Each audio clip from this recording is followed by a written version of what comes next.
هوش مصنوعی در حال تغییر اساسی توی بازار کار جهانیه و این قضیه هم شامل شغل‌هایی میشه که جابجا شدن و هم جدیداً ایجاد شدن. اما آیا واقعاً انقلاب هوش مصنوعی به اندازه کافی مشاغل جدید ایجاد میکنه؟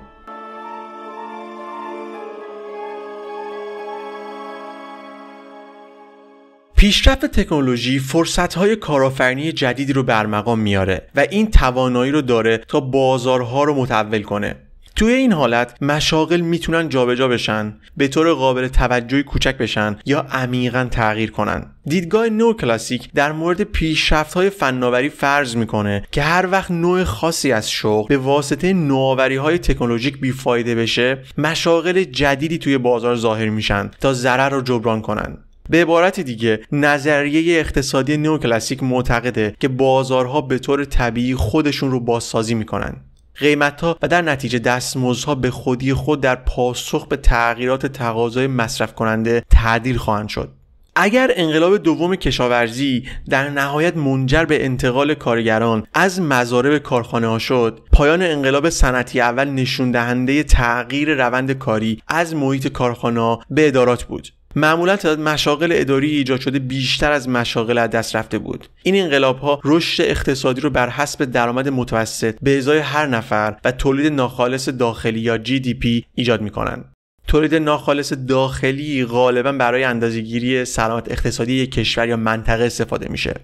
تا همین اواخر رشد اقتصادی تضمین می‌کرد که بازارهای کار فرصت‌های جدید زیادی دارند و نرخ بیکاری در دوره‌های رشد پایینه. اما الان با توجه به دیدگاه‌های دانشمندان کامپیوتر و اقتصاددان‌ها به نظر میرسه که شرایط کاملا متفاوته. این نوع نظرات و دیدگاه‌ها به عنوان نئولودیسم شناخته میشن و در واقع نئولودیسم جنبشی بدون رهبر از گروه‌های غیر وابسته است که در برابر فناوری‌های مدرن مقاومت می‌کنند و بازگشت برخی یا همه فناوری‌ها رو به سطح ابتدایی‌تر دیکته می‌کنند. به طور مثال میشه به جنبش کارگران نساجی انگلیس اشاره کرد که توی اوایل دهه 1800 شروع به تهدید صاحبان کارخانه‌ها و تخریب ماشین آلات کردند که نوعی مبارزه برای حفظ مشاغلشون توی کارخانه‌ها بود.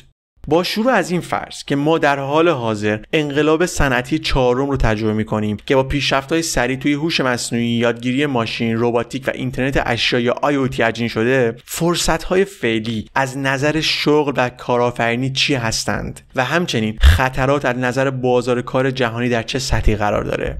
توی این اپیزود قرار نگاهی به مقاله اخیر دکتر مارکو آیلو از دانشگاه اشتوتگارت داشته باشم که عنوانش انقلاب هوش مصنوعی و آینده کار، تهدیدها و فرصتها یا The AI Revolution, The Future of Work, Threats and Opportunities هست. این مقاله توی ماه می 2024 توسط انجمن کامپیوتر IEEE به چاپ رسیده و از تهدیدها و فرصتهای پیش رو در رابطه با هوش مصنوعی و بازار کار صحبت میکنه.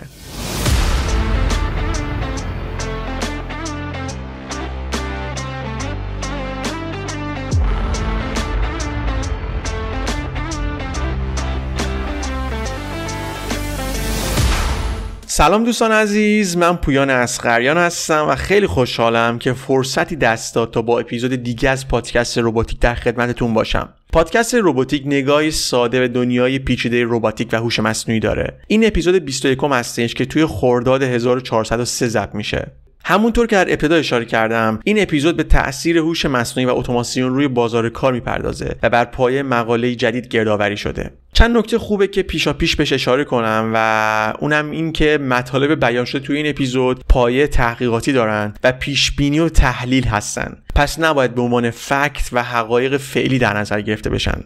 نکته دوم این که داده‌های آماری برای کشور آمریکا هستن، اما قابل تعمیم به کشورهای دیگه هم میتونن باشن. و نکته آخر این که اپیزود 7 از پادکستم موضوع مشابه داشت و فرمت گفتگو محور بود و میتونید بعد از این اپیزود اون رو هم گوش بدید. برای دسترسی به اپیزودهای پادکست و یا منابع و مطالب دیگه میتونید عضو کانال تلگرام بشید یا پادکست رو توی اینستاگرام و یوتیوب هم فالو داشته باشید. لینک همشون توی کپشن موجوده. خب بریم که این اپیزود رو شروع کنیم.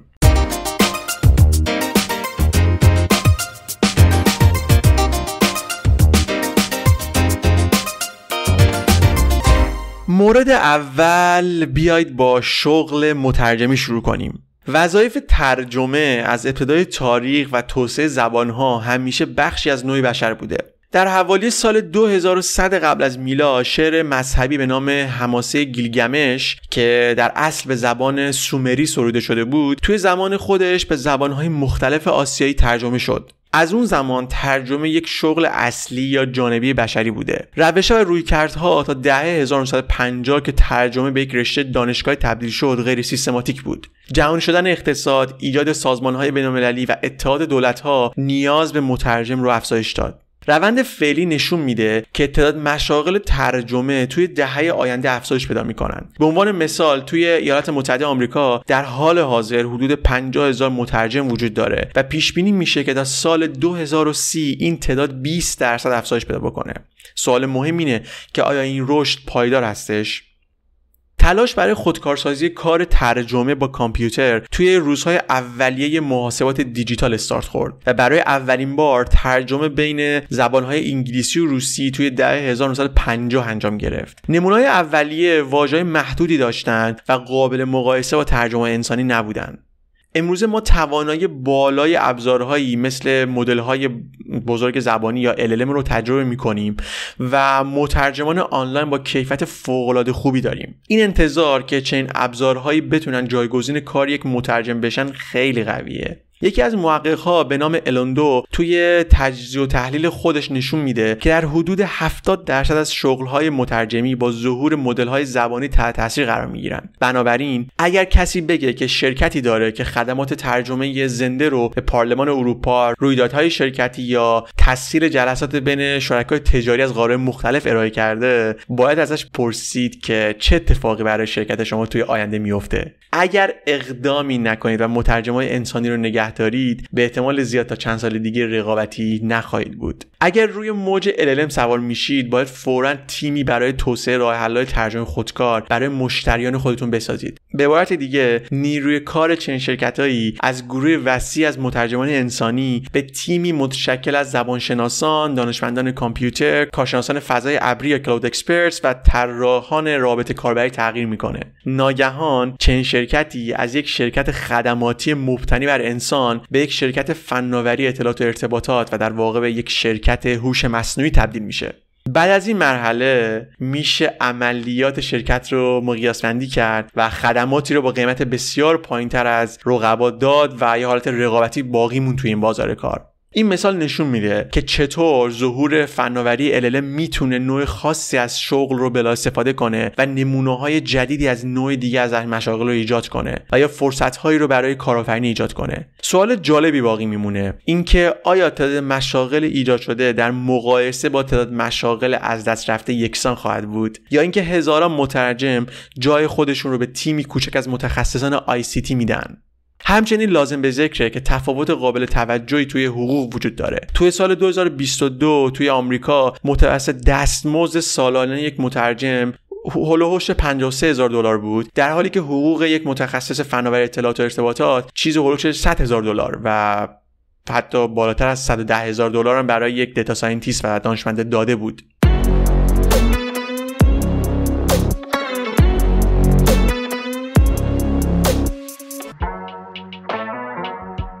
دیدگاه نئوکلاسیک اعتقاد داره با پیشرفت تکنولوژی مشاغل جدید با قدیمی ترها جایگزین میشن، با این واقعیت به چالش کشیده میشه که در حالی که تولید ناخالص داخلی توی 2 دهه اخیر به طور پیوسته در حال رشد بوده، تعداد مشاغل حداقل با همون سرعت افزایش پیدا نکرده و این پدیده رو جدا شدن یا دیکوپلینگ میگن. در واقع در حالی که توی آمریکا تولید ناخالص داخلی از سال 1947 تا 2008 تقریباً 4 برابر شده، تعداد مشاغل تنها 3 برابر افزایش پیدا کرده و متوسط درآمد خانواده‌ها هم فقط 2 برابر شده.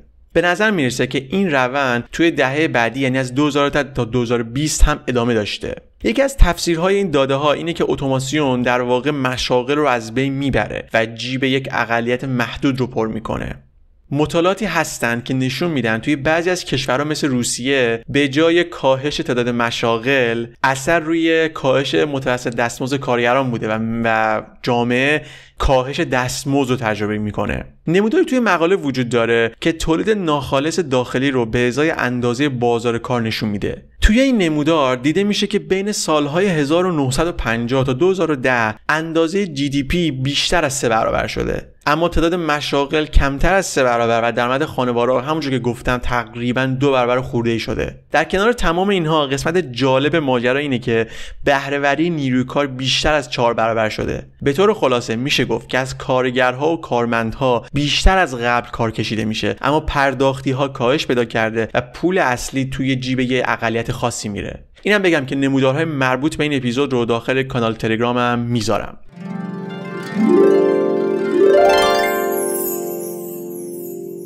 نکته جالب اینه که همه میگن شغل من نیست. حالا منظورم چیه؟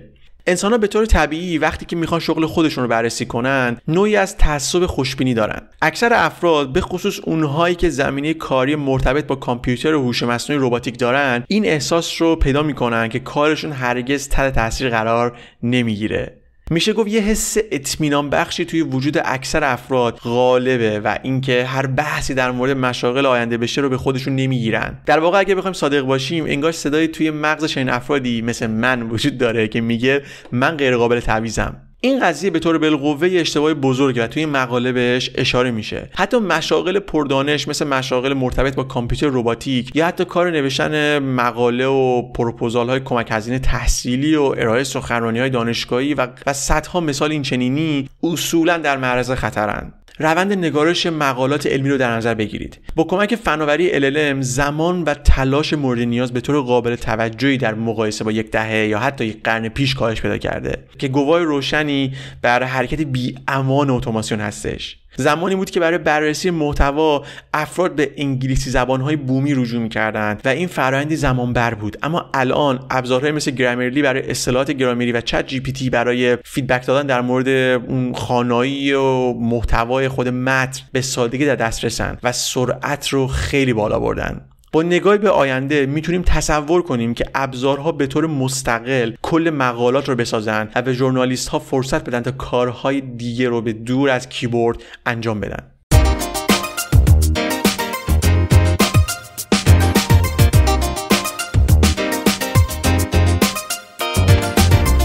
توی یکی از تحقیقاتی که در مورد بازار کار انجام شد 1016 شغل، 2087 فعالیت کاری دقیق و 19265 تا وظیفه مرتبط با این مشاغل در نظر گرفته شد. برای هر کار مشخص کردن که کدوم وظیفه میتونه توسط ابزاری مثل چت جی پی تی انجام بشه. نتایج نشون دادن که در حدود 10% از وظایفی که مرتبط با 80% نیروی کار آمریکا هستند تحت تاثیر قرار میگیرن و برای تقریبا 20% میزان تاثیر هوش مصنوعی در حدود 50% وظایف رو شامل میشه. این مطالعه همچنین شامل فهرستی از مشاغله که به هیچ وجه تحت تاثیر ابزارهای LLM نیستن. متاسفانه بسیار از موارد تحت تاثیر رباتیک و سایر اشکال اتوماسیون قرار میگیرن. مشاغلی مثل اپراتورهای تجهیزات کشاورزی، مکانیکا، چوبکارا، آشپزها و یا حتی رانندگان کامیون.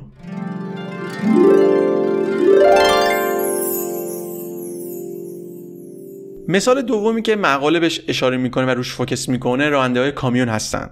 توی کشور آمریکا یه تغییر بازار کاری از سمت منشی به سمت راننده کامیون تو دهه 1950 انجام گرفت. چون منشی بودن و این شغل یک متداول ترین شغل بود توی هر ایالت و در حال حاضر راننده کامیون متداول ترینن. تعداد فعلی راننده کامیون فعال توی آمریکا بین 3 تا 5 میلیونه و تعداد افرادی که مرتبط هستن با حوزه لاجستیک مبتنی بر کامیون و شغلات جانبی این چنینی 2 برابر این تعداده. اگر اتوماسیون رانندگی کامل کامیون یعنی کامیون‌های خودران به واقعیت تبدیل بشه چه اتفاقی میفته؟ خب به طور بالقوه 8 تا 10 میلیون آمریکایی با شغل دیگه پیدا کنن.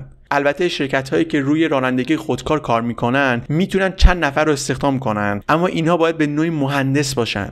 اگر به اندازه 10 شرکت برتر فعال تو این زمینه مثل آرورا، اینراید، کودیاک روباتیک، اوترایدر یا ویمو نگاهی بندازیم، تعداد کارمندان اونها به سرعت در حال افزایشه و حقوق دریافتیشون هم مدام رشد میکنه که میتونه از حقوق دریافتی راننده کامیون بیشتر بشه. به عبارت دیگه اگر رانندگی خودران و اتوماتیک کامیون ها به واقعیت تبدیل بشه 10 میلیون شغل جابجا و تنها با چند 10,000 شغل جایگزین میشن که در جای خودش پدیده جدی برای جامعه است. میلیون ها شغل سنتی ممکنه ناپدید بشن و تعداد بسیار کمتری از مشاغل تخصصی جایگزین میشن.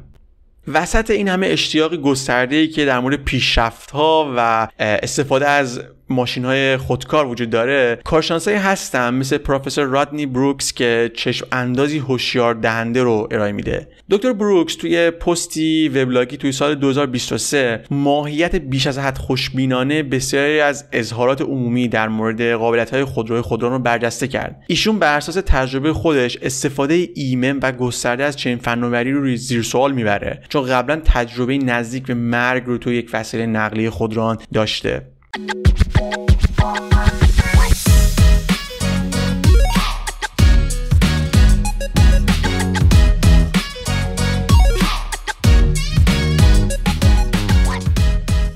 این واقعیت که اتوماسیون تلاش توی کار رو کاهش میده امری هستش که فکر کنم روش توافق نظر داشته باشیم و مفهوم جدیدی نیست. 100 سال پیش اقتصاددان مشهور جان مینارد کینز با برونیابی تعداد ساعت کار متوسط کارگرها از انقلاب صنعتی تا زمان خودش پیش بینی کرد که تا سال 2030 مردم تنها 3 ساعت در روز یا 15 ساعت در هفته کار میکنن. این قضیه توی مقاله مهمش با عنوان امکانات اقتصادی برای نوه‌های ما یا Economic Possibilities for Our Grandchildren منتشر شد. اگر این روند به صورت خطی ادامه پیدا کنه، احتمالاً تا سال 2065 اصلا مجبور به کار نیستیم. توی نقطه مقابل امروزه توی بیشتر کشورها هفته کاری هنوز 36 ساعت تا 40 ساعته. به عبارت دیگه میشه کاهش فعلی مشاغل رو در مقابل پیشرفت‌های هوش مصنوعی به عنوان کاهش طبیعی و تدریجی ساعت کار پس از یک دوره کاهش آهسته تا جایی که دیگه نیاز به کار نیست در نظر گرفت. نمودار جالب دیگه هم وجود داره که اومده دیتای مربوط به تعداد ساعت کاری در هر سال رو توی بازه 1860 تا 2017 میلادی برای 5 کشور نمونه رسم کرده. کشورها شامل تایوان، آمریکا، انگلیس، فرانسه و آلمان هستن. این نمودار از سال 2017 تا سال 2030 هم پیش بینی کرده.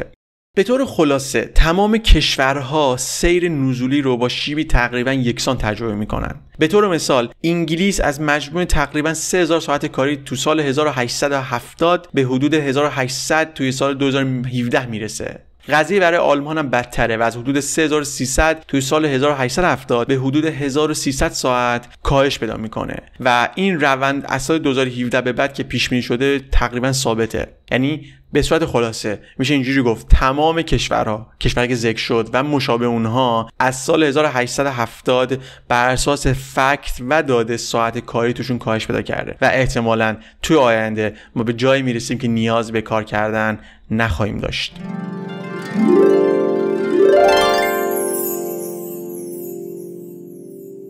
قرن گذشته شاهد پیشرفت‌های بزرگ تکنولوژی بوده که بخش قابل توجهی از جمعیت جهان رو غنی کرده و منجر به روندهای برابری ثروت مخصوصاً توی کشور توسعه یافته شده. با این حال این روند تا پایان قرن کاهش پیدا کرد و عصر حاضر شاهد یک روند معکوسی بود. ثروت به طور فزاینده‌ای میون قشر مرفه متمرکز میشه و شکاف بین فقیر و غنی رو تشدید میکنه. به عبارت دیگه رشد اقتصادی نه تنها مشاغل جدیدی ایجاد نمیکنه بلکه ثروت ایجاد شده رو هم بیشتر از قبل برای قشر خاصی متمرکز میکنه. این قضیه نگرانی هایی رو در مورد توزیع عادلانه مزایای هوش مصنوعی به وجود میاره، چون که جابجایی شغل توسط فناوری‌های هوش مصنوعی میتونه باعث تثبیت ثروت بین نخبگان کوچیک بشه. با نگاهی به 10 تا از با ارزش‌ترین شرکت‌ها بر اساس ارزش بازار، تنها با 2 استثنا همه اونا به فناوری اطلاعات یا مستقیما به هوش مصنوعی مرتبطن. این یعنی که انباشت قابل توجهی از ثروت در دستان عده‌بازیگر محدودیه و تهدیدی برای برابری هستش.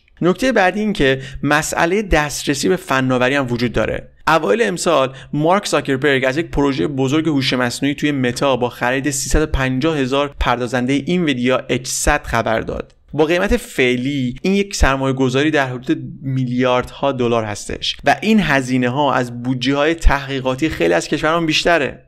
به عنوان مثال آلمان که به عنوان یک سرمایه گذار قوی توی تحقیقات فناوری هوش مصنوعی شناخته میشه، توی سال 2018 یک برنامه 6 ساله با سرمایه گذاری 0.5 میلیارد در سال برای کل کشور رو در نظر گرفت.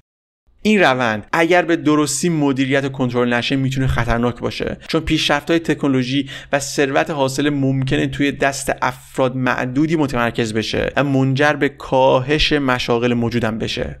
هدف باید اقتصادی باشه که در اون پیشرفت‌های اتوماسیون و فناوری به نفع همه باشه و جامعه فراگیر و عادلانه رو تقویت کنه. بنابراین تا سال 2065 میلادی اگر کار کردن امری غیر ضروری بشه، دولت‌ها باید اطمینان حاصل کنن که هر فردی میتونه زندگی شرافتمندانه رو داشته باشه و توی پیشرفت‌های بشری سهیم باشه.